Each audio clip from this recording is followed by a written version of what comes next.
Local 4 News at 11 begins with a severe weather alert. As you can see on 4 Live radar, their powerful storms are taking aim at southeast Michigan. Some of that dangerous weather has already come through. Lightning took down this tree earlier tonight. We'll have more on that scene in just a second. But this is round one. Another batch set to arrive once you're tucked away for the night. Yeah, Ben is here tracking it all for us. And Ben, what are we dealing with? Yeah, guys, that is why the severe thunderstorm watch is in effect until 4 a.m. So we've got another 5 hours to go under the gun. We talked about multiple rounds of thunderstorms coming through when we talked to you at 6 o'clock. Really, just the first of those have been through here. This is number 2.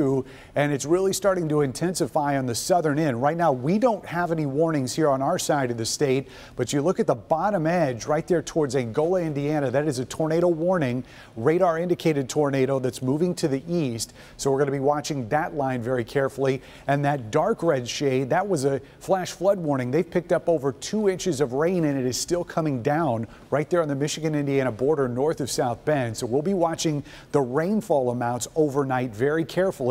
That could play into the morning commute, but we should see the rain coming to an end about 6 a.m. Will dry out before we start looking at snow towards the end of tomorrow. More on that and more on the severe weather threat coming up, guys. Okay, Ben, and as we mentioned earlier, a tree in Plymouth came tumbling down after being struck by lightning. Tim Pamplin had the night cam on the scene.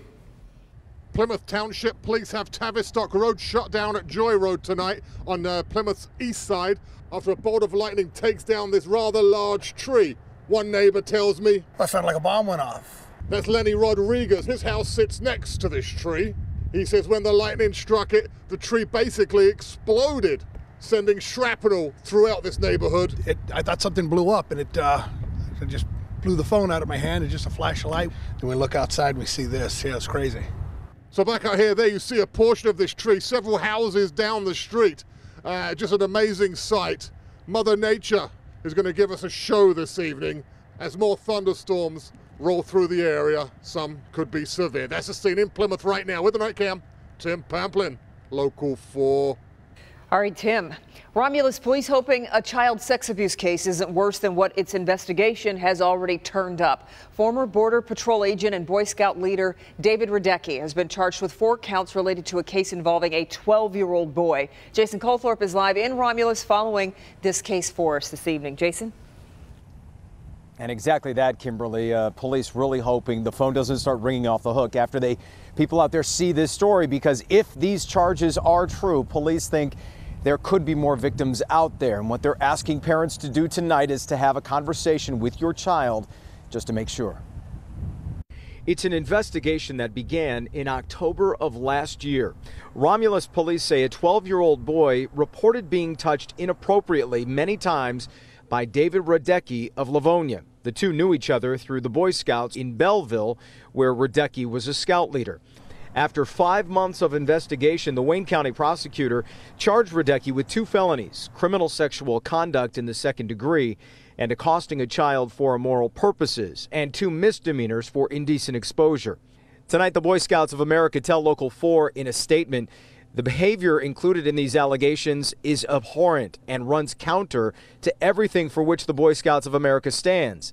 Upon learning of these allegations, we took action to preclude this individual from any further participation in the scouting program. Now, Radecki is out on bond, but is wearing a tether. Again, he'll be back in court tomorrow for a preliminary part of his court case. And again, tonight, Romulus police asking anyone to come forward if they feel they have something that can contribute to this case. We're in Romulus tonight. Jason Colthorpe, Local 4.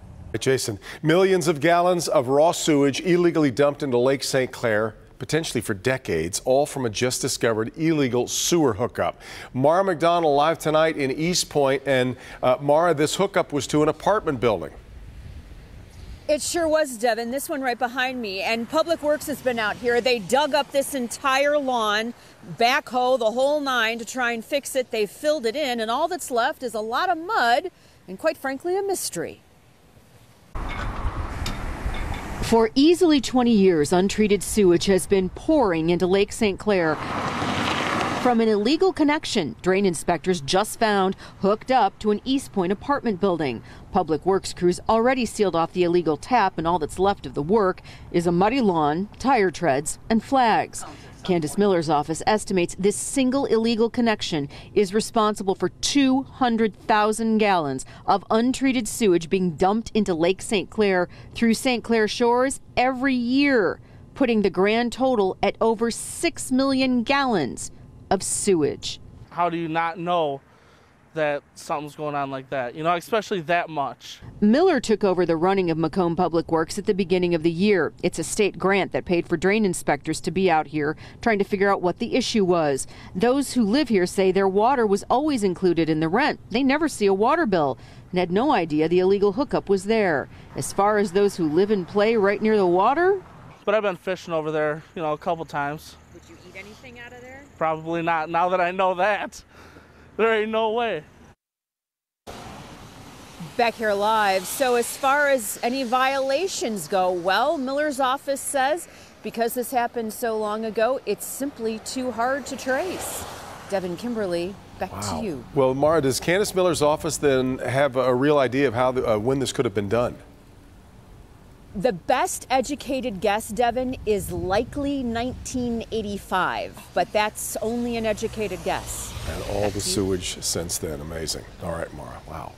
Well, President Trump addressed Congress in a joint session tonight to discuss his goals as he moves toward his first 100th day in office. Opened his address condemning the recent threats against Jewish community centers. And he went on to discuss protecting the borders from other nations and from drugs pouring in at what he calls an unprecedented rate. And as promised during his campaign, the president says he'll take on repealing Obamacare.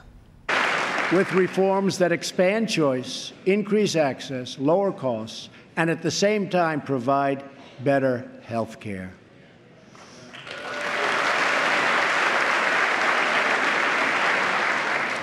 Mandating every American to buy government-approved health insurance was never the right solution for our country. In an emotional point of his speech, the president acknowledged Karen Owens. She's the widow of Navy SEAL William Ryan Owens, who was killed in the Yemen raid. Hamtramck, Highland Park, and the area of Detroit south of McNichols and west of Connor are under a boil water alert. The Great Lakes Water Authority says a malfunction caused a drop in water pressure, and as a result, residents there should boil water for the next 48 hours. Troy police are looking into a disturbing piece of video that appears to show a woman pointing a gun at a child. The video has thousands of views online now. It shows the toddler first throwing the gun. The woman then picks it up and points it at the little girl's head. Detroit police tell us they're not sure if the gun is real, however, so they are investigating. Speaking of watched video, this one's been watched now by almost 23 million. Not in courtroom 502, not today and not any other day.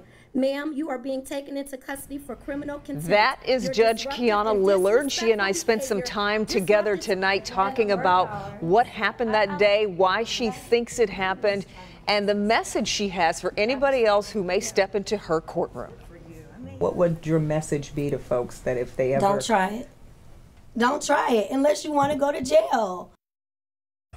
She means business, as evidenced by what happened last week in her courtroom. She sent the defendant's mother to jail for 1 day. Ended up being a day instead of the 93, but it clearly put people on notice. That's right. About her courtroom. Don't mess with her. So we'll have more coming up tomorrow at 5. Looking forward to that. A warning for parents tonight: if your children have talking toys that connect to the internet, you need to hear this. A popular toy might be putting your privacy at risk. We'll have that, and a baseball bat attack ends with a football move, a bizarre takedown outside a police station.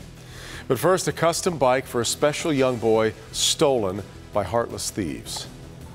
He was very sad about it. He loved that bike. Help Me Hank to the rescue. You'll see who helped turn the story from heartbreaking to heartwarming. The Queen of Soul is back in the recording studio and only inviting Local 4 inside. Aretha Franklin teaming up with Stevie Wonder for a brand new album. And tomorrow at 6 a.m. we're going to take you to this secret location where it's all happening here in Metro Detroit. That's tomorrow at 6 a.m. only on Local 4 News Today. Reporting from a custom bike made for a very special boy stolen. I was crying. I was just devastated. It really hurt. The bike was worth thousands of dollars, but as you will see, this story that started as a heartbreaker has a heartwarming ending. He was hoping to get it back, you know. He wants it back. And after the bike vanished, the family reached out to Help Me Hank. Tonight, our consumer investigator Hank Winchester comes to the rescue. When we got the news and learned what happened to this family, we knew we had to do something to help this boy. These are photos of the bike that was swiped by thieves. According to a police report, the bike was inside the family's van, which was stolen. 13-year-old Deshaun relied on that bike. Hearing it was gone was tough. It was very awesome and cool. It helped my legs stretch. The bike gave Deshaun freedom, an opportunity to leave his wheelchair behind inside and head outdoors. I've never had this happen, so I didn't know. We called 911 and they came and made a report. The van was later recovered but damaged. The bike was still missing. The heartless thieves taking a bike custom made for this boy, a bike that cost almost $5,000. That was my main concern when they took the car. That's the main thing that I wanted because that was his, you know, that was special made for him. Deshaun's family reached out to Help Me Hank and I started making calls. I reached out to the team at Beaumont Children's Hospital. For our children with disabilities, getting on these bikes is a sense of freedom that they don't normally get. And the person who stole that bike stole his freedom from him. The team at Beaumont, working with the Children's Miracle Network, started working overtime, doing whatever they could to get this new bike, an even better bike, as soon as possible, at no cost to the family. The Bike Day program is in its 13th year, and it's a program where we, as therapists at Beaumont, find our patients who would benefit from different kinds of bikes. And throughout the year, we fundraise with Children's Miracle Network to raise enough money so that these children can get the most appropriate adapted bike for free, along with a helmet. And our cameras were there the day Deshaun's new bike was ready to roll. I think that might be for you, Deshaun. Who had a purple bike? Yeah, who do you think this bike's for? It sure Yeah. is. Mr. Bear? His name is Bo. Mr. Bo. It was a fairly mild day, so we let Deshaun try out his new bike outside. Seeing his smile, priceless. It means a lot. It means really a lot. That there's some, you know, there's good people out there.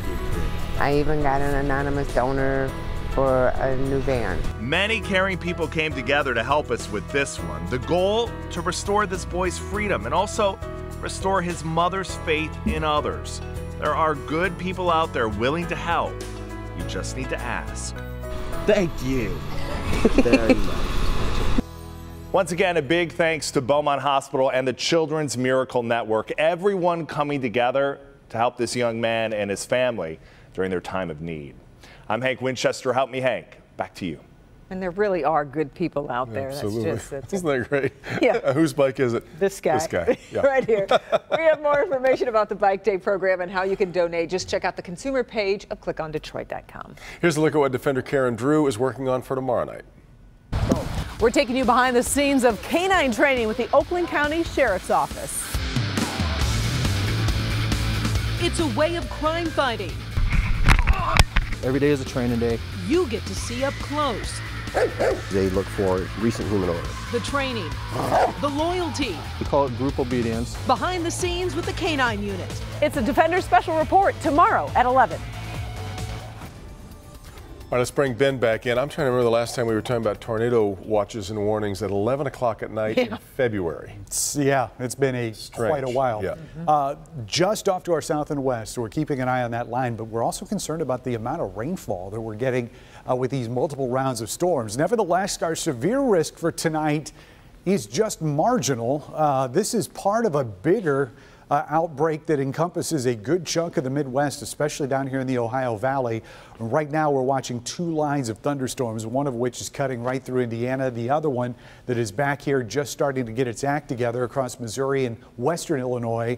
Right now some of the roughest stuff is on the northern edge of this line. We talked about that tornado warning that's just down there, the border of Indiana and Michigan, and it is heading to the east, so we're going to keep an eye on that. And this line's starting to get a little bit stronger as well, but you can see the colors here, the oranges, the reds. That indicates heavy rainfall, and you can see how much of that rain has already happened, and then more, which is coming with these another rounds of thunderstorms. And as far as the timing goes, we'll see this area sweep through here and probably maximize at least the rainfall amounts about 3 a.m. and then a last sort of push mainly in our south zone, and that's going to be about 6 a.m. So during the morning commute, we expect to see dry skies. There still could be issues with ponding, highway underpasses, depending on how much rain actually falls out of these thunderstorms. Then we'll get some rain in the afternoon on Wednesday before the snow sweeps in on Wednesday night. Probably enough to cover the ground in a couple spots, but that should be about it. That's not going to be really a major issue. And then down to the south, you can see there's going to be some more snow roll in here as we get into Thursday evening, and that's mainly going to be in our south zone. But we're going to back it up and look at our rainfall amounts. This is additionally what we already, in addition to what we already have on the ground. You can see it's going to be an inch plus, and some of those purple areas is 2 inches in additional rain. And even though that just extends into parts of Washtenaw County, I wouldn't bank too much on the location of that bullseye, but we could be seeing some isolated pockets of over 2 inches of rain by the time this is all wrapped up. So we still have strong storms to go tonight, and again, embedded heavy rain, south winds outside of those thunderstorms at 10 to 20 miles an hour. High temperature is going to come about noon tomorrow at 60. And then look at the difference 8 hours is going to make. We will be down below freezing by the time we get to sunset and a little bit after. Plus the winds will be 30 to 40 miles an hour tomorrow. It is going to be a raw and wintry finish to our first day of March. 61 will be the high temperatures we mentioned, 33 as we get into Friday, and then temperatures start to come back up on Saturday and Sunday. So we're going to be here around the clock monitoring this severe weather threat tonight. And again, the severe thunderstorm watch in effect till 4 a.m. Make sure you're with us bright and early tomorrow morning. Brandon will be here then. Yep. All right. Well, coming up, the story of a rather creepy burglar. Not only did she break into the house, but did it while the homeowner was sleeping right there on the couch. We'll have that coming up, and asking for trouble, what this man did outside a police station that ended with him being tackled by an officer. That's next.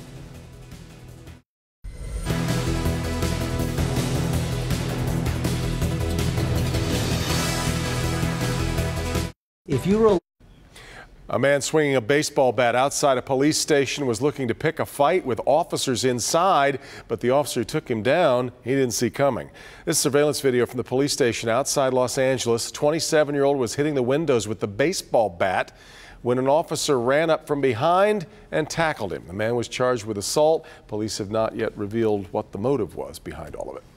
Well, it's like something out of a spy movie. Hackers target a smart toy called Cloud Pets. I'd never heard of this one, but the stuffed toy pairs to a mobile app where parents can pre-record messages for the toy to speak.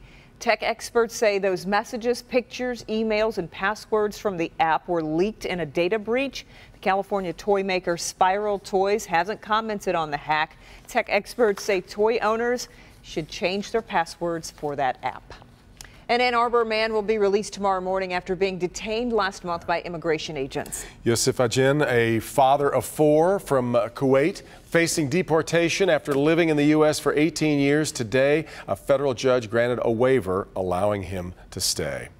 A police chase ends when a driver crashes into a tree. Westland police tried to pull the car over, but the driver sped off. The car had been stolen in a home invasion hours earlier, apparently. The driver crashed near I-94 and Belleville Road, ended up with minor injuries, but fortunately no one else was hurt. Well, most students are returning to their dorms at Eastern Michigan University after a fire broke out there this morning. About 250 students had to leave when flames broke out on the first floor of Phelps Hall.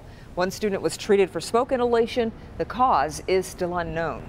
A woman's home is broken into as she sleeps on the couch. Her surveillance cameras, though, were running, and they picked up the robbers sneaking around her home in Miami. The barefoot burglar even tiptoes past the sleeping homeowner to peek inside another room. Crook got away with money from the victim's purse and her watch.